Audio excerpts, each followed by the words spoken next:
ఆదిలాబాద్ జిల్లా వార్తల విషయానికి వస్తే కేంద్ర రాష్ట్ర ప్రభుత్వాలు రైతు వ్యతిరేక విధానాలు అవలంబిస్తూ రైతులను నిండా మోసం చేస్తున్నాయని బీఆర్ఎస్ పార్టీ జిల్లా అధ్యక్షుడు మాజీ మంత్రి జోగు రామన్న విమర్శించారు.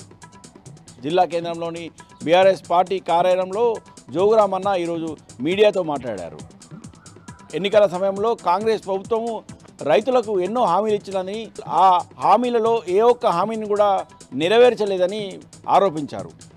ఇప్పటికే రైతు భరోసా రావడం లేదని, అలాగే రైతు బీమా రావడం లేదని, రైతులకు సన్నబియ్యం పండించిన రైతుల క్వింటాలకు ధాన్యానికి 500 రూపాయల బోనస్ ఇస్తామని చెప్పి ఇప్పుడు కూడా బోనస్ ఇవ్వలేదని, కనీసం రైతు బీమా పథకానికి సంబంధించి ప్రీమియం కూడా చెల్లించకపోవడం పట్ల చనిపోయిన రైతు కుటుంబాలు ఎంతో నష్టపోతున్నాయని ఆవేదన వ్యక్తం చేశారు.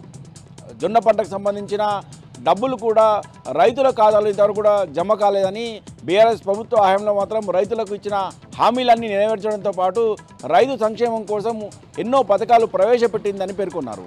ఇప్పటికైనా ప్రభుత్వం వెంటనే రైతు బీమాకు సంబంధించిన ప్రీమియంను వెంటనే చెల్లించాలని, అలాగే సన్నబియ్యం పండించిన రైతులకు ధాన్యానికి 500 రూపాయలు బోనస్ చెల్లించాలని, జొన్న పంటకు సంబంధించిన బకాయిలను వెంటనే రైతుల ఖాతాల్లో జమ చేయాలని బీఆర్ఎస్ పార్టీ జిల్లా అధ్యక్షుడు మాజీ మంత్రి జోగు రామన్న డిమాండ్ చేశారు. లేని పక్షంలో బీఆర్ఎస్ పార్టీ పక్షాన రైతులకు అండగా బీఆర్ఎస్ పార్టీ పోరాటాలు చేస్తుందని హెచ్చరించారు.